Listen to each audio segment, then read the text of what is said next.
สบายดีเนาะชื่อชื่อว่าจังไดเนาะซื้อพลอยเด้อชื่อพลอยเนาะซื้อ Facebook แม่นซื้อน้องอ้ำคนจริงใจอายุจักปีเลยอาเนาะยุ25ปีอายุ25ปีแม่นผ่านมานี่น้องอันเคยมีแฟนแล้วบ่หรือว่ายังบ่ทันมีเคยมีแฟนแล้วอ๋อแต่กลับไปคุมื้อนี่น้องมาแต่ไทยบ่หรือว่าแม่นมาเลยไทยมาได้จักเดือนเลยเนาะมาได้ประมาณคือเขา2 เดือนแหละ2เดือนบ่แม่นและอาชีพน้องแต่ละมื้อแต่ละวันนี่น้องเฮ็ดหยังเนาะอ๋อขายเครื่องขายเครื่องมีขายหยังแหน่เนาะมีขายจับเอ็นแล้วก็หัวใจแล้วก็ตีนไก่อ๋อขายทุกมื้อเนาะแม่นขายถุงมือยกเว้นวันเสาร์จ้าแต่น้องมาเปิดใจทั้งช่อง YouTube อ้ายมื้อนี้นะเปิดใจหาคู่ชีวิตบ่หรือว่าหาแฟนหาหยังนะอยากให้น้องตอบมาดูอ่านมาสัมภาษณ์มื้อนี้เอาก็ยังโสดเนาะยังโสดเนาะแม่นถ้าว่ามีหนุ่มๆเข้ามาจีบมามักนี่น้องอยากได้หนุ่มทางใดทางไทยบ่ทาง USA บ่หรือว่าทางหนุ่มลาวบ่ทางใดน้องมักนะมักเวียดนามบ่ชาวเวียดนามนี่ฮาวเหล่ากงแต่สเปคน้องมีบ่สเปคน้องบ่สเปคที่ว่าสูงขาวบ่หล่อบ่นะสเปคนั่นคือแบบว่าบ่ต้องคนสูงแล้วก็บ่ต้องดำแฮงแล้วบ่ต้องขาวแฮงเป็นผิว2สีค่ะเลยถ้าว่าเดี๋ยวสเปคข่อยเด้อส่งเอถ้าว่าเลยเข้ามาเลยโดยถ้าว่าอันมีหนุ่มทางฝั่งไทยจังซี่มามักนะก็สิรับได้บ่สมมุติว่ารับได้บ่โดยแต่ฐานยังโสดเลยรับได้แต่ฐานมีแฟนแล้วก็รับบ่ได้ถ้าว่าอันหนุ่มที่ว่าผ่านการแต่งงานมาแล้วนี่นะแต่ว่าเขามีฐานะพร้อมเปน้องแต่ว่าเป็นหนุ่มไทยนี่น้องสิพิจารณาได้บ่สิรับเขาได้บ่ถึงบ่มีฐานะก็รับได้เพราะว่าหาเองนะหาเงินใช้เองหั่นแหละอ้ายบ่ถึงบ่มีฐานะน้องก็รับได้คือว่าน้องน่ะสามารถเลี้ยงตัวเองได้เนาะแม่น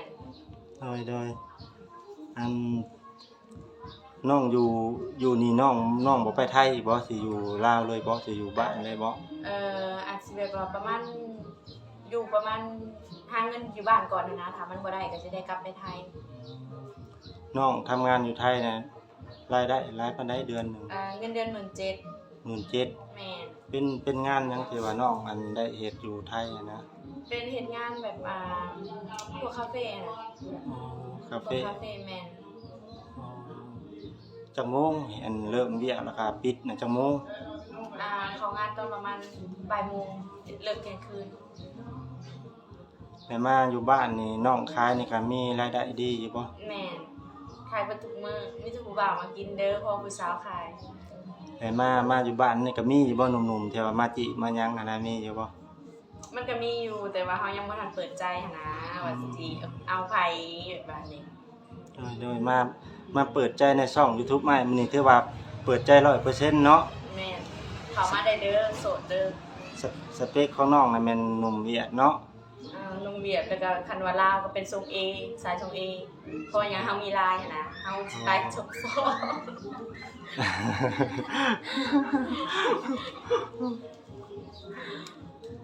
แล้วน้องน่ะมีได้เนาะช่องทางติดต่อทางให้หนุ่มโสดเพิ่นเข้ามาจิน่ะมีได้เนาะแม่นมี LINE บ่หรือว่ามีเฟซบ่มี Facebook คือชื่อน้องอ้ำคนจิตใจแต่ถ้า TikTok ก็คือแบบชื่อพลอย POI มันละจังให้ตำลังไม้ของอ้ายก็ได้เนาะตำลังไม้ก็ได้ช่องการติดต่อครอบครัวน้องมีจักคนครอบครัวมีแต่ลูกพ่อแม่นะก็มีเอื้อยแล้วก็มีเอื้อยแล้วก็มีข่อยเป็นลูกสาวหลาเป็นลูกสาวหลาพ่อแม่ก็ยังหมดอยู่ที่เนาะแม่พ่อแม่ยังเบิดอาชีพเพิ่นได้เฮ็ดหยังล่ะแต่ละมื้อค้าขายอาชีพเฮานั่นคือค้าขายก็น้องก็มีให้มีนาเฮ็ดคือกันอยู่บ่แม่นมีให้มีนามีบ้านมีเรือนยังแต่มีรถแต่บ่มีคู่ชีวิตยังขาดคู่ครองเนาะคู่ครองเพราะว่าดอกผู้จบผู้งามปานนี้ก็ยังโสดเนาะโสดไปซั่นล่ะแต่มื้อนี้น้องต้องได้ขายเครื่องเนาะต้องขาย ขายจามขายอันถือว่ามีรายได้เสริมหลายเนาะน้องเนาะแต่ละมื้อตกประมาณเดือนหนึ่งหลายปานใดเนาะ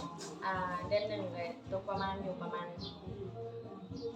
4-5 ล้านนี่ได้ประมาณนั้นล่ะ บัดทึนได้ซะนะ ถึงบ่เกี่ยวอัน กำไรบ่ แม่น อ๋อจักคนน้องขายจักคน ต้องขายนี่อันนี้คนงานหั่นน่ะนี่คนงานมีคนเดียว แต่ว่าสิขายตามนั้นแน่เลยสิรับสมัคร คนงานอีกประมาณ2 คน ว่าไปตายจากมาเป็นคนงานด้วยเนาะ แล้วสิมาอีก2 คนขายตามขายจามแล้วก็ขายหน้า เดี๋ยวต่อไปหาติดตามมือคลิปต่อไปเด้อ เมื่อเลยที่เนาะ แม่น สัมภาษณ์เนาะ แม่น